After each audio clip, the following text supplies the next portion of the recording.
Today, I'm going to start on a little project that I've been promising to do for my brother for a couple of years. Actually, I think he kind of gave this to me about a year ago. My family comes from a grain farming community, and he's used the little honey jars that I have, and he's collected samples of various grains. So I think those are soybeans. And I think that looks like oats, maybe rye. It's been a long time. And when I was farming, we never farmed rye on our farm that I recall. My dad did before I was born, I think. We never did see soybeans in those days. That's canola. You get this nice yellow canola oil, and then you look at that, it's a black seed. It's of the mustard family. Of course, that's red spring wheat. That's really nice looking wheat right there. I know that. That's what we used to farm. We would farm barley, canola, and wheat. And that's barley. I think that's barley. Yeah, I think that's rye. And I think these are peas. Again, something that wasn't farmed when I was there. And I don't know. There were two different kinds of peas, I guess. And then flax. So he's got these 8 sample jars, and he wants a little display case built to just show the sample jars kind of in this fashion. And I've drawn up a diagram on SketchUp as to what I think I want to make, and I'll show you what that diagram looks like. I'll caveat that it'll have a dowel handle. It's supposed to look like a little toolbox, and it'll have a dowel handle on top like that. But I didn't want to bother trying to draw a cylinder, so I just drew up this little diagram.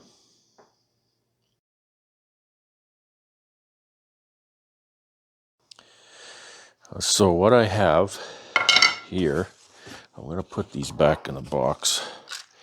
I won't certainly need all of them out.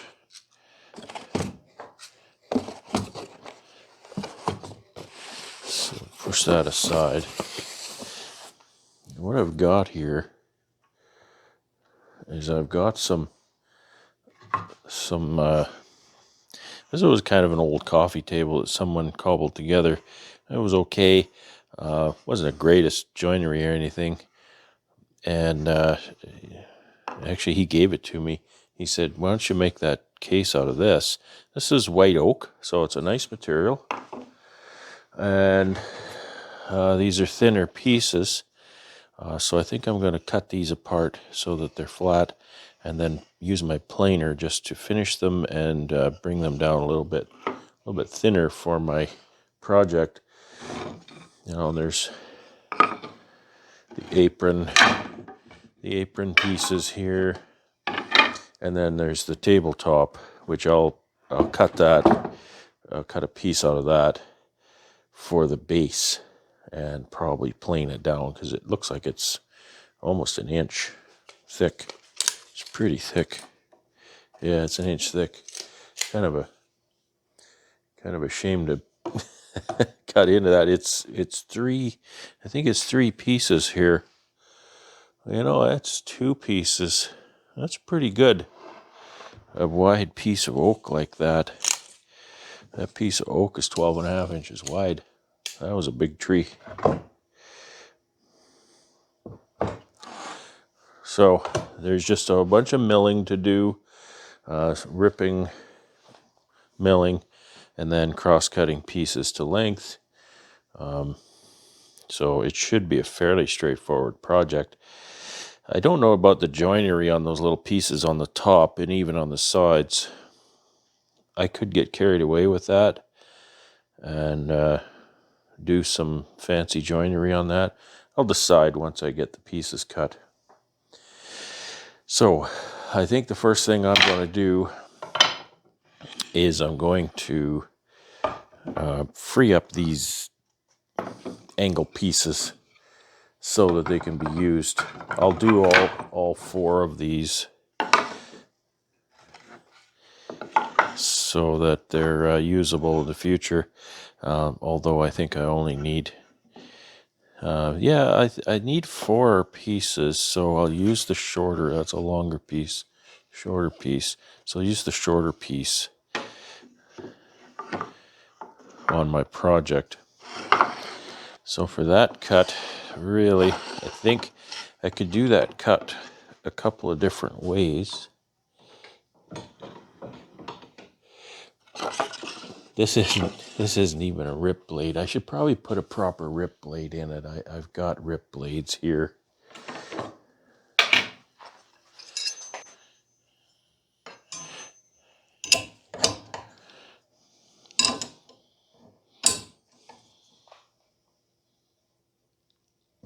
Holy, that's tight.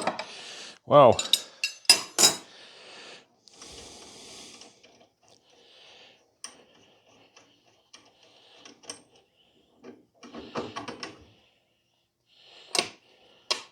So you may be wondering why I'm being fussy. And this blade would work fine. This blade is actually getting a little bit dull. I should have it sharpened. So a rip across, this is more of a cross-cut blade or something I'd use for plywood. You can kind of see the manufacturer's put recommendation on here. So it says rip wood and rip plywood. It's a fair blade for that. But cross-cutting wood, cross-cutting plywood, and cutting melamine is that stuff that kitchen cabinets is usually made out of. It says it's an excellent blade for that. So what makes it an excellent blade for that is it's got that ATB, it's called. It's alternating top bevel. So the teeth, you can see, you may be able to see the teeth are quite dramatically beveled on alternating sides, so that the points of the teeth are each side, and that makes a V cut if you're doing a non-through cut. So it's not a good one for non-through cut. That's an 80 tooth blade. It's a very high tooth count for a 10-inch blade. It's an 80 tooth. So for a rip blade, this has been sharpened and cleaned, and it's got the stuff, the paint rubbed off it, and it's got the protective coating. So this is going to be nice and sharp, because I've had this sharpened and haven't used it since.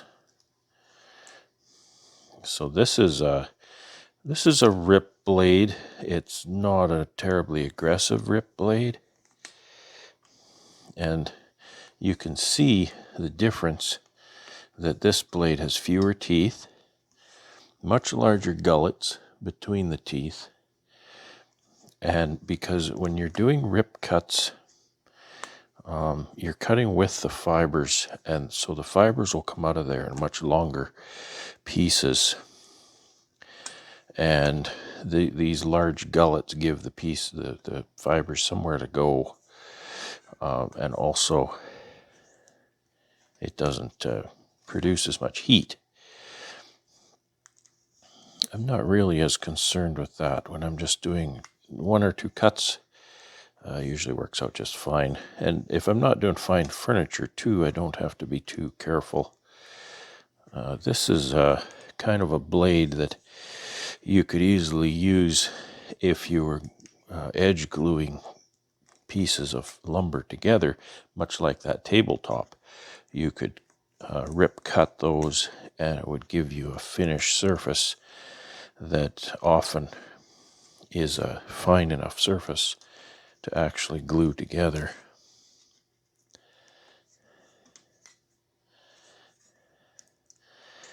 So I just have to get all of this. It's kind of a plasticky, waxy thing just to protect the teeth and protect everything else from the teeth as you're carrying it around to and from the sharpening shop. Usually I buy router bits. They're covered in this stuff too.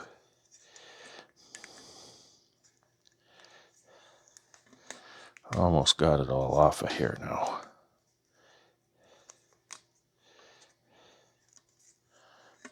Okay, so that's all gone. I like it when I take it to that sharpening shop. They clean the blade really nice. Blades get so dirty, especially cutting pine. There's a lot of pitch in pine, and most of my beekeeping equipment's made of pine.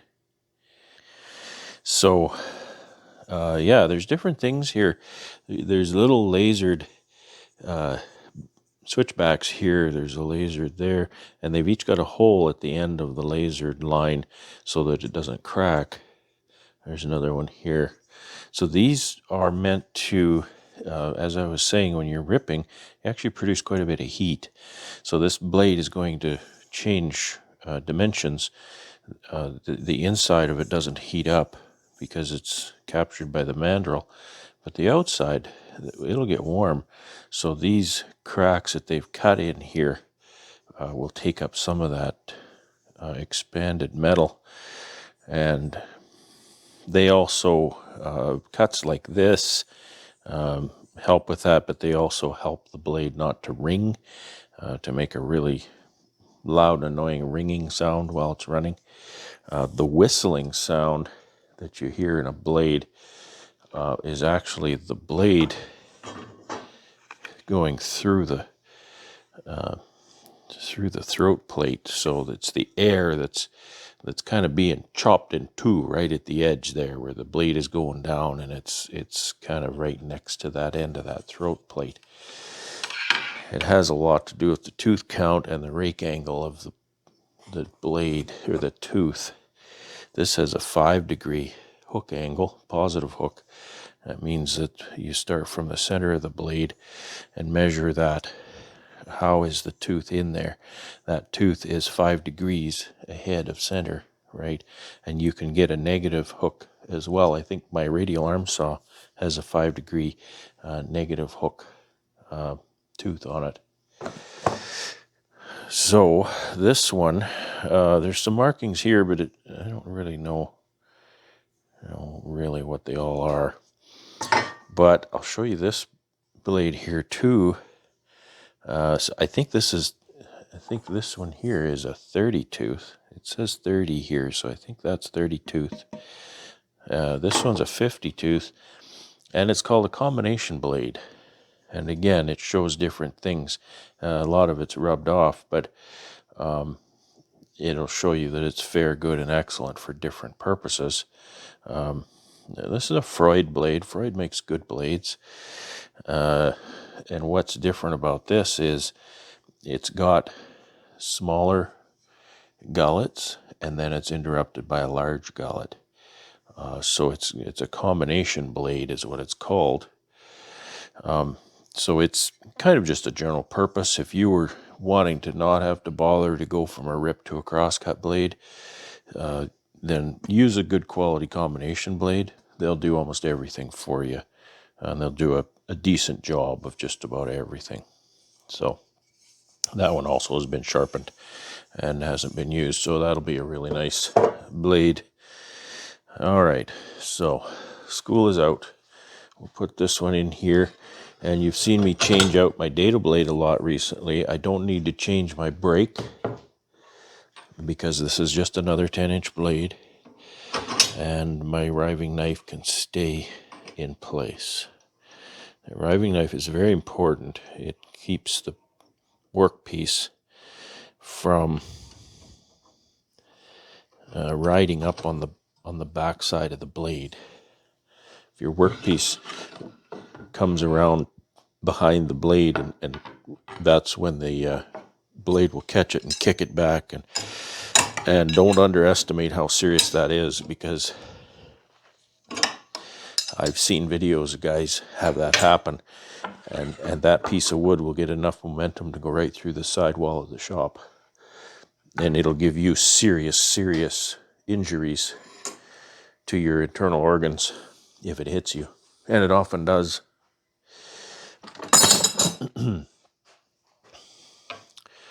Okay, so we've got a brand new, beautiful rip blade in there. I like to run my blade up so that the gullet clears the work piece. So you've got lots of free space here. It helps with the heat dissipation, etc. So I could do this different ways. All I want to do is I just want to cut right here, to cut a little bit off of this piece to free it up from this one. So one way I could do that is to bring my fence over and run it here. And then what I'll have when I finish my cut, I'll have this piece that's free, and it's free to fall this way, or it's actually free to fall that way, which would be bad. So what I'm going to do is turn that around, bring my fence farther up, and I'll cut close to this piece. Once I'm done my cut, this piece will be free and it'll just sit there. It won't fall anywhere. I don't want to cut into this one, so I'm going to cut.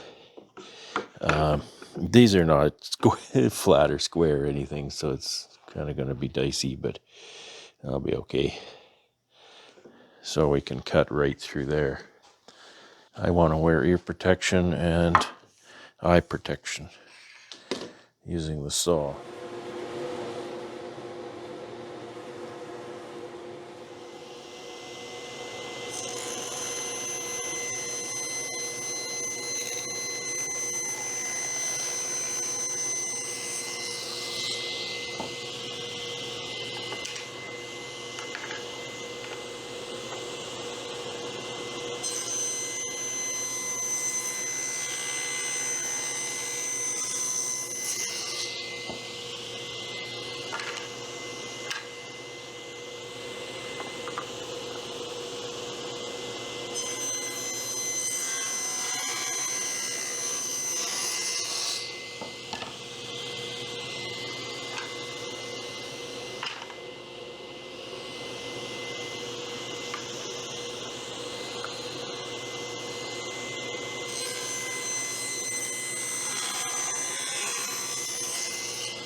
As featured on a recent video, this is my nice little DeWalt DW735 planer.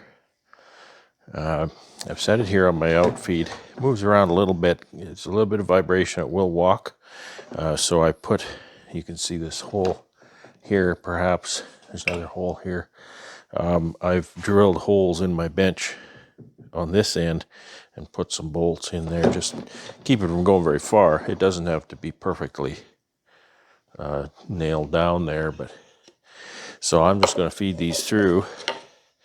It's got 2 speeds. I can do this on high speed, but obviously I need to crank it down.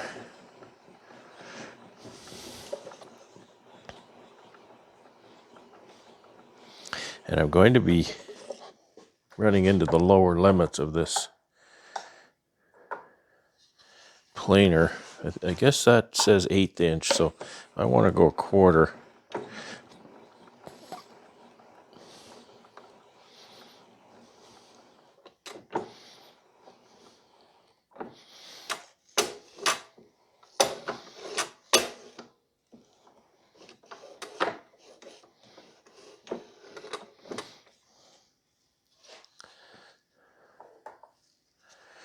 Okay.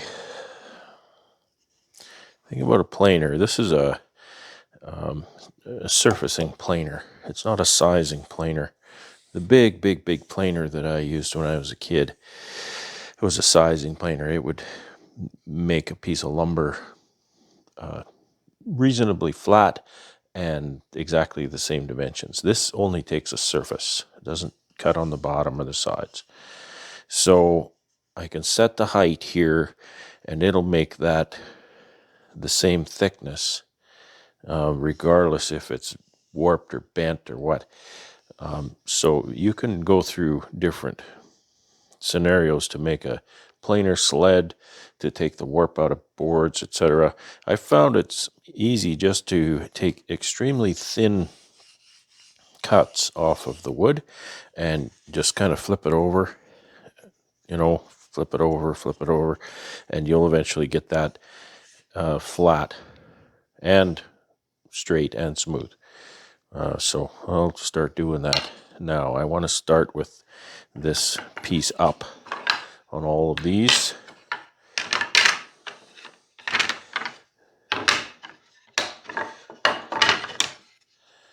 So I'll do these 4, and then I'll surface these extra pieces just because I have the planer going. And I have to use my dust collector. I don't really have to turn the dust collector on. I will, but this thing is so powerful. It has a blower in it. It'll blow the wood chips all the way to the dust collector. But I'll turn it on because I'm running a cyclone. I don't want to plug the cyclone. Eye protection. I have never had things shoot out of this planer, certainly at eye level. But hearing protection is absolutely a must because this machine is unbelievably noisy. Unbelievably noisy.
Okay, so there's plenty of nice little red oak.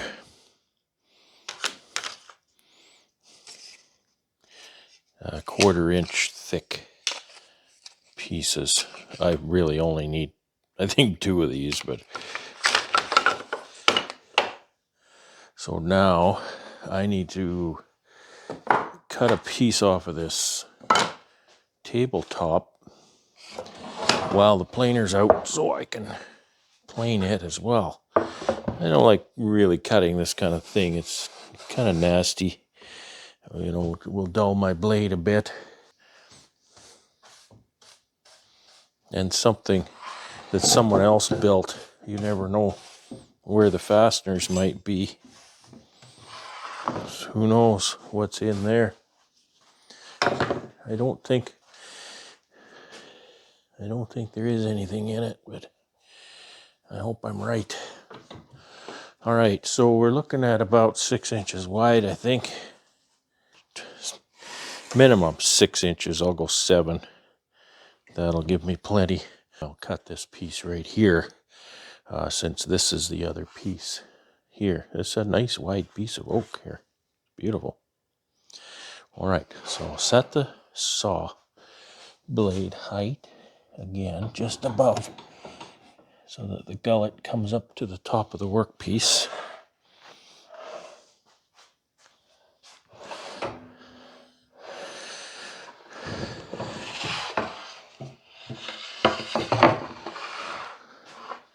Here's another tip on safe saw use. You can see that this is not flat, so it's bowed this way a bit, and I'm sure it would be fine. However, I have a choice to run the bow up or down. Okay, so how it's going to happen here is if the workpiece is bowed up in the middle, as I cut through that, this part of the workpiece is going to fall back down flat.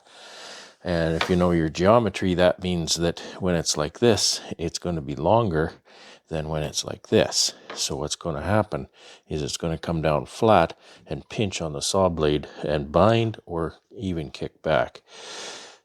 If I cut it like this, you know, similar situation, but it's not nearly as grave.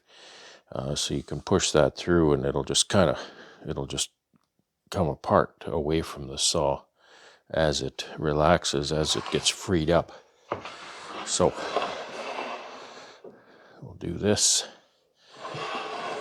and actually cut that right at the seam as best I can.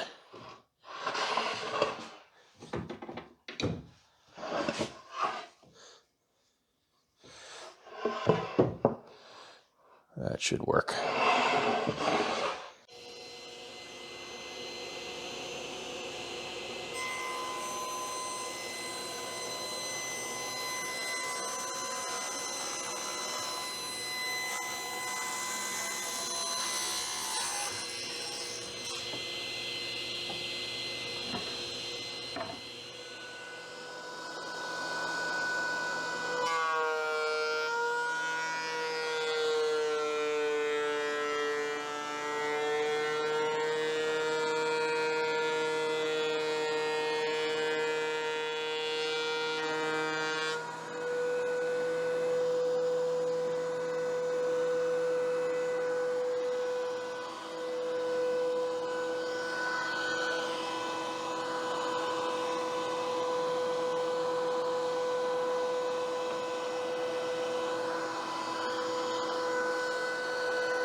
Went to 1/2 inch thick on that. I think that'll make a nice base thickness and nice thickness for the ends. 3/4 was looking really chunky for that. So you can see how the planer not only gives me a nice finish, it's you know, you still want to sand that, but it also makes that flat and smooth. And because of the way I did it, I could take out the bow out of that wood. It's not warped anymore. It was cupped and it was twisted a little bit. So now I need to cut the base out of here and then the ends. So this side is has a little more character. So I think I'll use this side. There's a bit of a crack here that goes all the way through. I don't think it's really a crack. It's just associated with a knot. But when you're working with your projects, you can use things like that to make a really nice detail in your project. I was making a jewelry case for my niece. I was using walnut, which is one of my favorite woods to use. And I didn't have a lot of it. And one of the pieces ended up with a lot of almost kind of nasty figure in it. But so I ended up using that for one of the side panels on the case. And that was one of my favorite features when I was done. It was just beautifully figured. It really catches the eye in a really luxurious way. So I need to cross cut this for a bottom and cross cut it for the ends.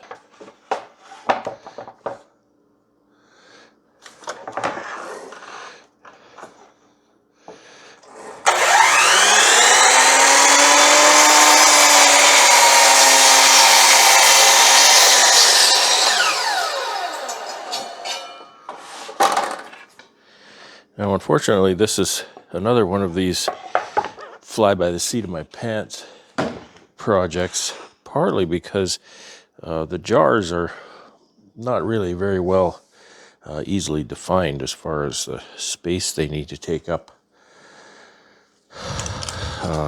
See, that's almost 8 1/4 wide, and I think I need 6 of that.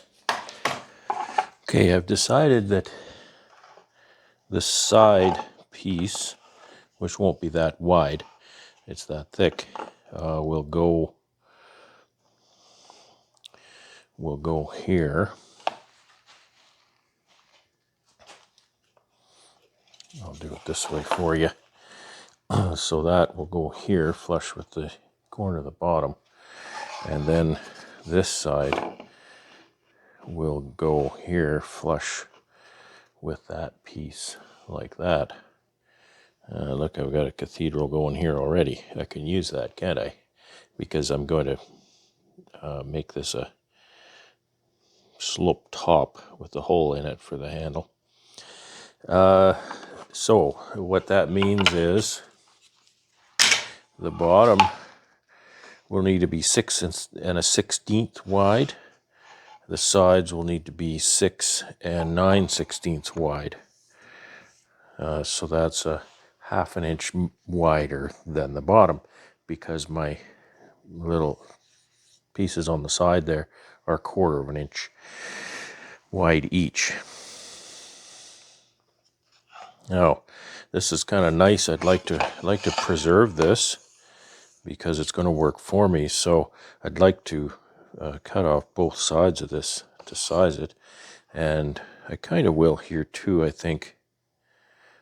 So there's got to be 6 1/16, and it's over 8. So I have to take 2 inches off. So I'll cut it to 7.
Now I'm going to cross cut this on the table saw to be accurate. However, the problem is these are unfinished ends. I've actually cross cut that one, so it's actually, that's pretty square. This end is not square at all. Okay, I was going to have to square it up with the miter gauge, but I'm just going to cut that through like that.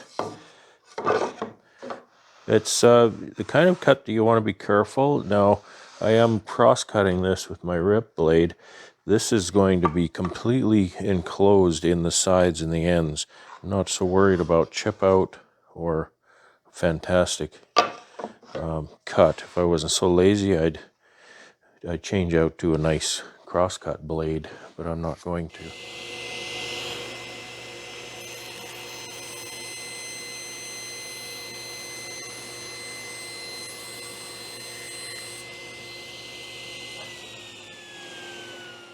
The fact that that blade is freshly sharpened made a really nice cut. Now, I will say that's not the greatest thing to do, because that piece, you see how I was really trying to be as careful as I can. If that piece starts to bind, it starts to pivot in there like that, it can bind on the saw and then cause problems. Now, I was talking about that riving knife. If you don't have that riving knife in there,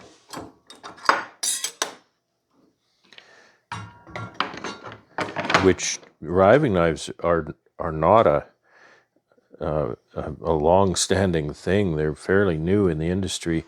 Table saws haven't had them, and the trouble is when you get that like this, if it just pivots a little bit and that back tooth that's coming up out of that table catches the corner of that piece of wood, that'll pick that up, get on top of the blade.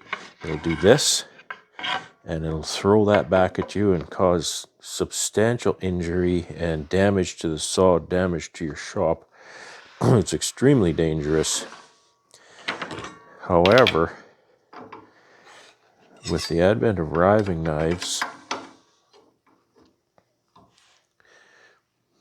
to rive is to push something through. They used to talk about that in ancient times of war and whatnot. If somebody takes a sword or a spear and they drive it through their enemy, that's their riving, or the enemy has been riven. So this goes through the center of the cut. So now with the riving knife, the chance of that pivoting and touching the top of that blade is 99% impossible. Now there's a bit of space here. I can adjust that to a certain extent, but it all works out. So I believe that is my final size for my bottom piece. 12 3/16 and 6 1/16.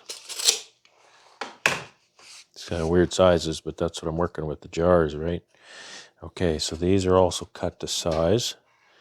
So they should sit in there and line up with these little thin side pieces.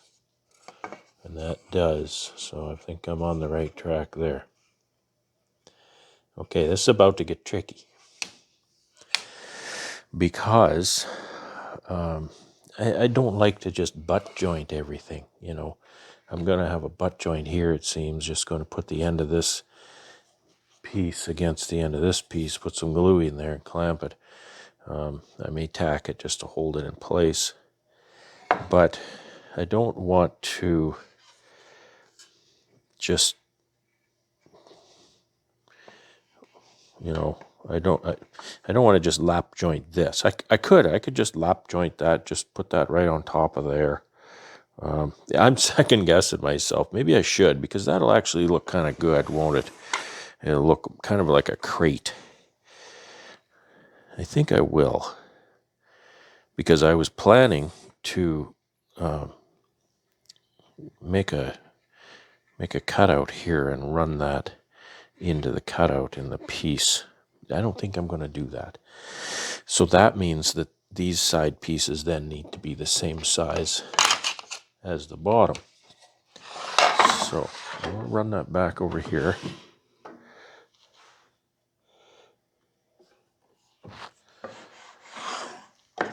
Okay, I'll recut those. Seat of the pants woodworking. That's what this is.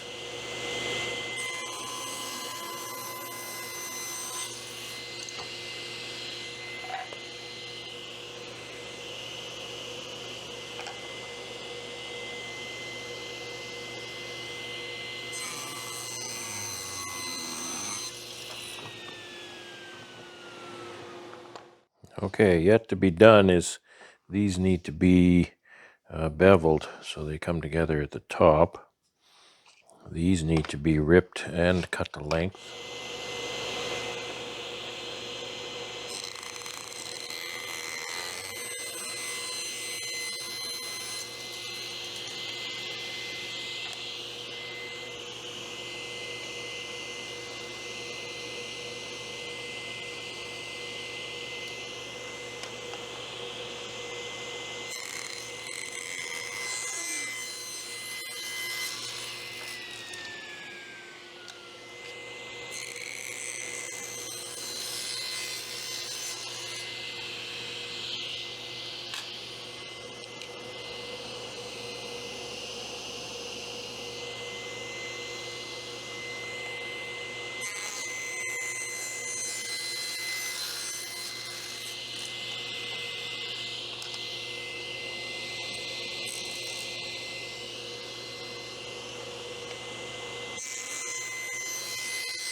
I noticed something on these two little pieces. I was just looking on these. I don't see them. When you cut oak, white oak or red oak, white oak is a little more pronounced, I think, but red oak definitely has this feature. One of the nice features about red oak, about oak, when you cut it, this is called flat sawn, where you get the tree rings are fairly flat with the sides, so that you get this kind of grain. If you cut across those rings like this, you get what's called quarter sawn. So this is sort of a quarter sawn thing. I've cut, the rings are going this way, so I've cut across the rings, and you get something that's called medullary rays. I don't know if you can see that in the camera, but the grain of the wood is going this way, but you can see the medullary rays going across this way. And it's just kind of it's a pretty kind of a nice aesthetic thing that shows up in oak when you cut it in a quarter sawn fashion. You can see it there too. So I don't see it as much in the side of these pieces. Okay, so we've got, these need to be cut to length, all four of these. Don't really know how long these are going to be yet. I haven't decided on that joinery. I think this is the time, well, I could cut these to length, but this is the time to start working on these end pieces. They're going to take a lot of work. You can see I haven't even cut them to length. They're different lengths here. So I got to work on those and decide how I'm going to do that.